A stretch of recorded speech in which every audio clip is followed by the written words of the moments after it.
5 ஆண்டுகளுக்கு முன்பு தன் காதலனுடன் ஏற்பட்ட தொடர்பினால் பிறந்த குழந்தையை பிரசவித்த அன்றே அடுக்குமாடி வீட்டிலிருந்து தூக்கி எறிந்த 23 வயதுடைய கல்லூரி மாணவி எம் சந்தியாவிற்கு பினாங்கு உயர்நீதிமன்றம் 10,000 ரிங்கெட் அபராதம் விதித்தது. அந்த கல்லூரி மாணவிக்கு சிறை தண்டனை விதிப்பதில்லை என்று நீதிமன்றம் முடிவு செய்துள்ளதாக உயர்நீதிமன்ற நீதிபதி ரூஃபியா முகமது தமது தீர்ப்பில் தெரிவித்தார். கடந்த 2020 மற்றும் 2021 ஆகிய ஆண்டுகளில் அந்த கல்லூரி மாணவி 3 மாதங்களுக்கு மேலாக சிறையில் இருந்தது. தான் பிரசவித்த குழந்தையின் புகைப்படத்தை பார்த்ததும் பெரும் மனவலிக்கு ஆளாகியுள்ளார். கிட்டத்தட்ட பித்து பிடித்தவரை போல் பெரும் மன உளைச்சலுக்கு ஆளாகியுள்ளார்.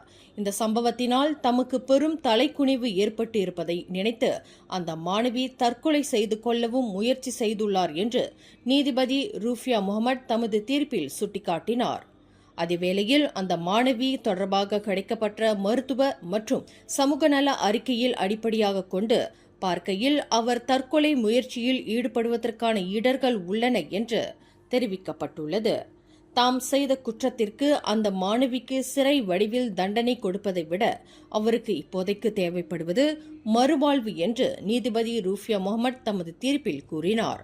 கடந்த 2020ஆம் ஆண்டு 18 வயதுடைய ஒரு கல்லூரி மாணவியான சந்தியா பினாங்கு பண்டார்பாரு ஆயரி தமிழ் உள்ள ஒரு அடுக்குமாடி வீட்டில் தான் பிரசவித்த குழந்தையை தூக்கி எறிந்து கொன்றதாக குற்றஞ்சாட்டப்பட்டிருந்தார்.